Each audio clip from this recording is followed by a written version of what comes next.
মানে খুব সুন্দর বড় বড় ওলকপি হয়েছে। এপাশে বাঁধাকপি রয়েছে। তারপরে গাইস দেখাচ্ছি, এই দেখো ব্রোকলি, সবুজ ফুলকপি। তারপরে এখানে বাঁধাকপি, অনেক বড় বড় ফুলকপি রয়েছে। এই দেখো কি বলবো, বাঁধাগুলো এখন আটছে না, এগুলো রোদের তাপে ঝলসে গেছে, কিন্তু বড় বড় ফুলকপি রয়েছে। এখানে আমাদের বলতে গেলে ফুলকপির চাষ রয়েছে। এই দেখো মানে এত বড় ফুলকপি, ফুলকপি এগুলো ফুলকপি তো। আরও দেখাচ্ছি, মানে গোটা বাড়িতেই এরকমভাবে লাগানো রয়েছে।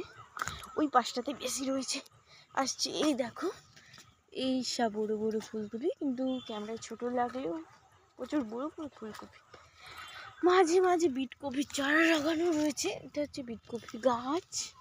ফুলকপি বাকি ওই পাশের দিকে চলো, দেখো এই তো কত ছোট গাছ। এটা হচ্ছে ছোট, এগুলো বাঁচা গাছ বলে। খুব বড় বড় ফুলকপি। এই দেখো খুঁজছিলাম, এই দেখো বন্ধুরা এত বড় ফুলকপি, আমাদেরকে জার্নি করে আসতে হলো। কিন্তু পোকা আছে না, এগুলো হচ্ছে উড়ো পোকা, মানে সন্ধে হয়ে আসছে তো। এই দেখো, এই দেখো মানে প্রচুর ফুলকপি। বাকি ১,৫০০ চারা লাগানো ছিল, দুদিন হাট নিয়ে গেছেন। এই দেখো মানে এই সব বড় বড় ফুলকপি, এই সব বড় বড় ফুলকপিগুলো।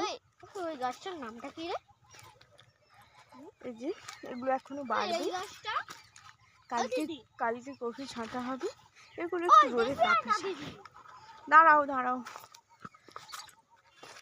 এই দেখো বন্ধুরা, এই এত বড় বড় ফুলকপি কোথায় পাবে বলো? এই দেখো মানে এক একটা পাতার সাইজ দেখাচ্ছে তোমাদের। আরো তো অনেক তো গাছ আছে, পাতাগুলোর সাইজ দেখেছো? মাঝে মাঝে পেঁয়াজ লাগিয়েছে, মটরশুঁটি। এই যে এই গাছটাও তো দেখা, ওগুলো বনঝাড়া। এই তো দেখিয়ে দিচ্ছি, এই দেখো ফুলকপির সাইজ, খালি ওয়াও সাইজ, ওয়াও। ঠিক আছে, এখানে সমাপ্ত করলাম।